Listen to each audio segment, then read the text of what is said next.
David Nos is the author of the popular new children's book, Kordan the Wizard, the first in a series. This fantasy novel is a rousing and musical tale of wizards, dragons, giants, and princesses. Kordan the Wizard book is the first children book to offer young readers and everyone QR codes in print and in links, in ebooks, for instance. Direct access to the original music and songs created with Nos' longtime musical partner Bob Agner for specific sections of the novel. If your children are searching for a world of fantasy filled with majesty, dragons, giants, and a very special wizard, look no further. And in the unique new music shared with a simple link or a click of a QR code, and you'll discover the brilliant connection between this fantastical novel and the original music written by author David Nos with lyrical partner Robert Agner. Kordan the Wizard is a fly by your seat debut novel written for children but designed to become a classic for all ages. And I have to mention the fact that it's from Rebel Book Press, a woman owned company. It's very nice to have you here, David. Let's get right into it. You bet. We all love dragons and wizards.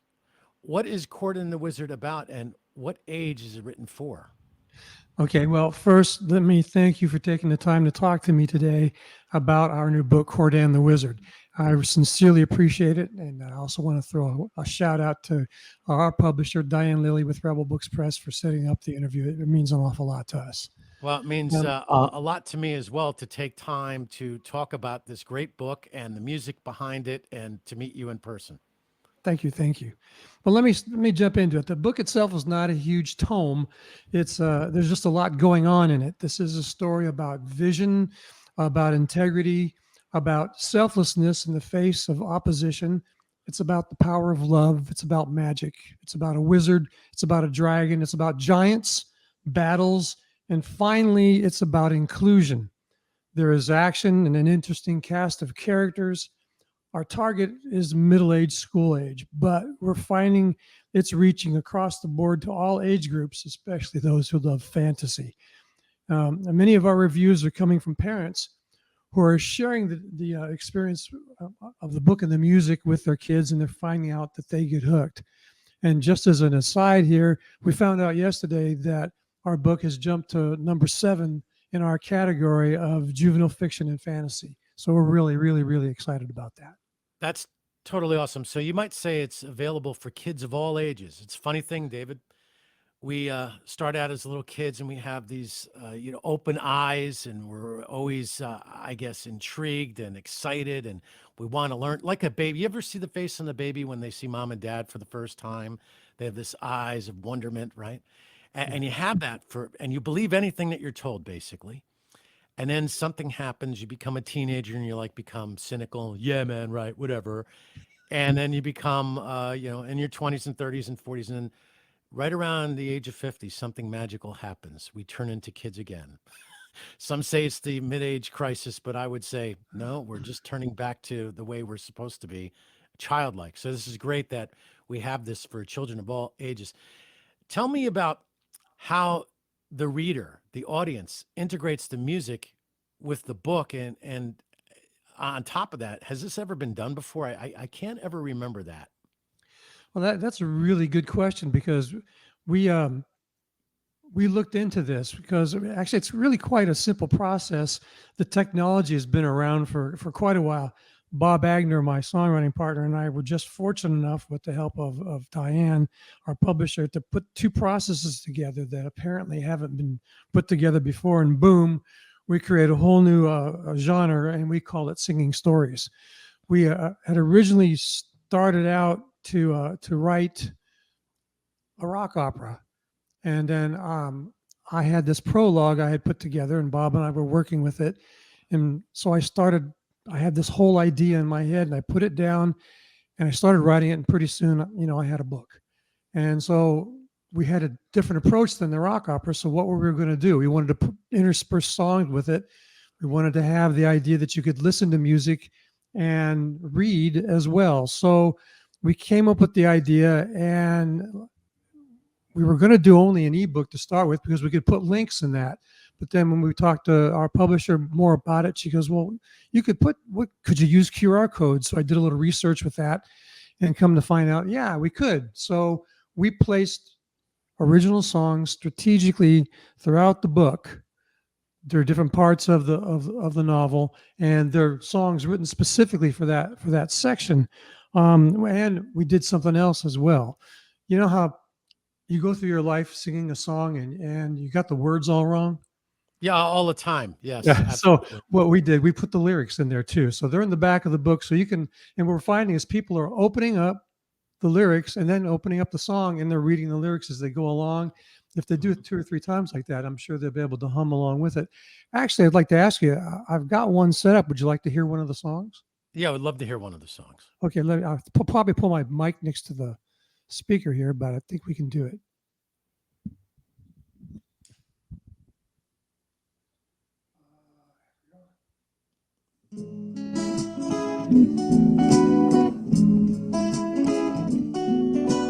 Wondering if I have the right to tell you just the way I feel.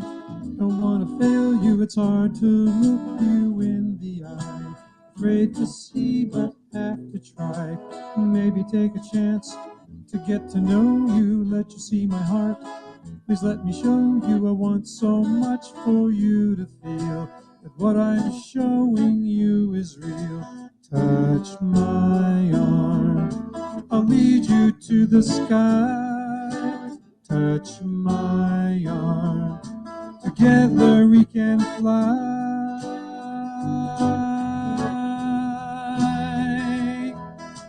Can't you feel inside? Perhaps I know you. Take a look around. Don't want to throw you at something that I hope you see. The love I've held inside of me. Maybe touch my hand. You feel it tremble. Look into my eyes. Do they resemble anyone you've seen before? Moving close, I'll show you more. Touch my arm, I'll lead you to the sky. Touch my arm, together we can fly.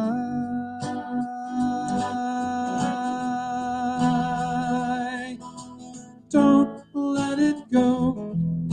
Years are gone, the time is now. Don't be so slow. I'm the one you'll always want. Don't feel so low. You've got to see the signs of sun. Don't make me go.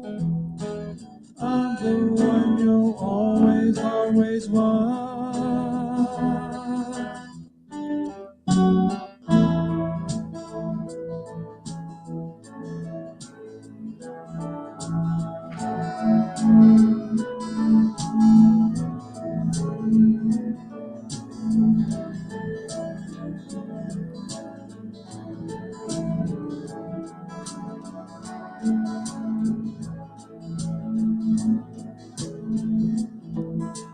Don't let it go. Years are gone, the time is now. Don't be so slow. I'm the one you'll always want. Don't feel so low. You've got to see the signs of sun. Don't make me go. I'm the one you'll always, always want. Something starts to turn. I know you feel it. Don't deny the flow. My kiss will seal it. I need to feel your lips meet mine. I've been here for you all the time. Wondering if I have the right to tell you I've loved you from the start. Just couldn't tell you. And what was the name of that song? It's called Edgewise, and don't ask me how we got the name for that. I haven't a clue. But it's a section of the book where I'll briefly explain it. Where the young king Timur, he's been rejected by the girl he's loved his whole life. Actually, she's loved him, but she doesn't know it. And he sings this as he leaves. So it's a pretty good section of the book. I've actually got 2 love stories in the book. So as well as the dragons and the giants and everything else. So there's a lot like I said, there's a lot going on. And thank you for letting me play that for you, by the way. Just real quickly, we've got the album release, but this is actually the number one song on the album right now. It's had like over 1,500 listens, and it's only been out like about 3 weeks. Well, that's pretty darn good because it's very hard to get your music out just in general.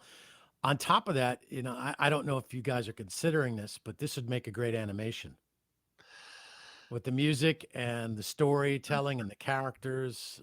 Seems to me like you have something more than the book here. Well, I think so, but it's up to other powers that be to figure that out. We're always willing and able to be there for anybody who wants to discuss it with us, whether it be a movie or an animated feature. I mean, I'm no stranger to those things, so I'd love to do it. When we talk about the music, how would you describe your musical genre in this book?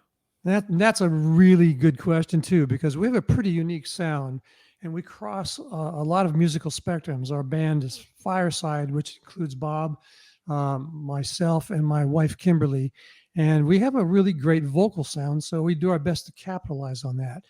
We play a blend of country, light rock, a little bluegrass, and folk with some light jazz and easy listening. And when we perform, we play the music we've written, and our songs have strong lyrics to enhance our vocals. And I would say that most of our music is story driven. So from story songs to singing stories, it was a natural direction for us to move. I guess, I'm thinking I'm going to ask you this question. Did you listen to a lot of Peter, Paul, and Mary and Bob Dylan songs and, I guess the melodic Beatles songs growing up? Well, yeah, that's also a good note. I'm a child of the '60s. I was born in the '50s, but I really grew up in the '60s, in my teens and stuff. So yeah, the Beatles were huge for me. So was Dylan. Peter, Paul, and Mary, kind of, sort of. But I mean, I listened to Led Zeppelin. I listened to Steppenwolf. I listened to Grand Funk Railroad. I listened to all of them, and it influenced a lot of what we do. But as far as stories and the things when we write on those levels, I think there's greatly influenced by Harry Chapin and what he Oh, did really? as well. The way he wrote his stories and intertwined them. And if you listen to this, you heard a cello in the background, and he had a cello in a lot of his stuff. And I always tell Bob when he's working on the arrangements with me, I go, I really like a cello here, Bob. I really, and he does his best to put it in there. Um, we wrote music we believe everybody can listen to. We wrote lyrics that help advance our story. Actually, we had another review from someone who said the music helps elevate the experience of reading the book. And I think with both of them together like this, you can actually be at a movie theater with your mind instead of being sitting at the theater. Well, I think on top of everything else, for a young reader, it actually makes the reading experience more pleasurable, especially if you have a learning disability. The music that accompanies the written material will really help people absorb what they're reading and understand what they're reading and to make a connection to what they're reading. So it's actually, I don't know if you thought of any of those things, but it does apply to people with learning disabilities very well. I, yeah, music therapy is a thing I learned about many years ago. I actually have a friend who was our drummer in early rock and roll bands I was in that moved into that realm of work, and it was just really rewarding. Um, Kids today are really more sophisticated than I think we give them a lot of credit Oh, for. they certainly are. With the video games out there, the music that's in there is not children's music. It's more borders on the classical side. So when we put our music together for this book, we weren't writing children's songs. We were writing more sophisticated songs for a more sophisticated palette. We give them a lot of credit, and we think that they'll be more accepting of these than they would if I wrote, Mary had a little lamb or something, that Mm. kind of thing. So yeah, there's a lot of thought process that went into that. And obviously, we talked about this before. Kordan the Dragon is selling very well. Are you thinking of doing any follow-up books? Yeah, Diane talked to me about that. Actually, my oldest son talked to me about that. He tells me, "Dad, you got to do five." I'm committed to doing three. I've already started on the second one. I'll even give you the title of that one. It's called Kordan, the Book of Stealth, and Stealth is our dragon. So Oh, I there's going to like be, stealth. I like that. Yeah. yeah. Actually, Stealth is we have one review that the woman said that she had a crush on Stealth. Um, so that's kind of cool. If you see I got the book right here. If I can get that on the camera. I have the artwork on my side. Great artwork. Who did Yeah, the cover of the book? I did. Oh, Um, so wow. I mean, I look at the cover, I'm thinking this guy looked at some Asia albums over the time and Yes albums, right? Yeah, He got well, yeah, yes, yes is a big favorite of mine as well. I've seen them in concert a couple times. Actually, this is a combination of I owned a printing company for 40 years plus, so I knew about graphics, and I was not I would call myself a graphic artist, but I discovered some AI programs, and I keyed in the words I wanted, and I was able to generate a certain semblance of things. And with the help of my son, who is a graphic artist, we brought it into Photoshop, cleaned it up, and put together this cover and all the artwork for it. So well, it was kind of a neat experience. I got to tell you something. That's amazing. I have a designing for music series that I do with Spencer Drake and Judy Salovitz that covers all those things. People can find it on YouTube. I think it's in the MoMA as well as some of those interviews at the Rock and Roll Hall of Fame, believe it or not. And the album cover, the book cover, really can do either great in helping to induce people to buy it, or it could shatter your sales. But you did a great job. Oh, Fantastic. thank you very much. We realize that we've done a lot and set a pretty high bar with this book. Yeah. So Bob and I are committed to making sure that that standard is still there for book 2 and book 3, which I'm definitely going to be doing those. As to the other two after that, my oldest son, he's pushed me pretty hard at it. So we'll see. Let's see. Well, Let's get these two off the ground first. David, thanks for spending time with us. Kordan the Wizard is available in paperback and hardcover in bookstores everywhere, such as Barnes and Noble, Amazon, Apple, all indie stores, Walmart, and Target. Wow, you got some good locations there. Plus, online everywhere. The book is also sold in the UK, Canada, Australia, and the good old European Union. Do you have any social media that anybody can follow you on? Yeah, we can. You can follow us on Facebook with at Kordan the Wizard, and also Instagram. You can also go to our website, which is kordanthewizard.com, and we have all the listings where you can buy the book and a little bit cast of characters, so you can see some of the characters out there as well. So we've done a pretty good job putting that together. We're really excited about that. Are you interactive with your readers? In other words, if a reader reaches out to you directly and if they wanted an autographed copy or do something special for their kids, can they do that on your site, or do they email you directly? What's the best They approach? can email us. There are email addresses, and while I haven't had a lot of emails yet, I'm willing to respond to them. There's no problem with that. We're actually looking forward to that. Actually, my mail lady came by the other. I got a couple little quick stories for you. My Sure. mail lady came by the other day, and I went out to get the mail from her, and she says, "I got my book." I didn't even know she ordered one. She says, "Can I get an autograph?" I said, "I'd be proud to do that." And my daughter-in-law on the second one was at our dentist. We share the same dentist, and my daughter-in-law was getting ready to leave, and the dentist said, "No, you have to come in here. You have to show me how to order Dave's book." So I mean, because she's going to want me to autograph that before she cuts my mouth up again, I'm sure. So I'll be willing to do that. That's No, we want fantastic. to do book signings and do all the things that can reach out to the people who read the book. Want to hear their opinions and their reviews and what they think, and want to go into the schools and read to the kids and everything. Well, you've raised the bar. Now you have to bring your guitar with you or other instruments and sing the songs along with reading the stories or being with the kids or the book signings. But if you see in the background, you see my banjo and my guitar sitting behind Oh, me, and you that got a banjo. Listen, you're in. I always wanted to learn how to play the banjo. I think it's a cool instrument. Well, if you get up to Spotify, we have a Christmas song that was produced by Mr. H.B. Barnum, who is a pretty known arranger. He produced it. And it's called Christmas in the Heartland. It's done with banjo and all our harmonies and stuff. Take a listen to it. It's pretty good. Fantastic. David Nos and Kordan and the Wizard. Kordan the Wizard, I should say, Kordan the Wizard, yes. which is produced by Rebel Books Press, published by Rebel Books Press, a woman-owned company. You can find out more information at rebelbookspress.com. Thank you so much, David.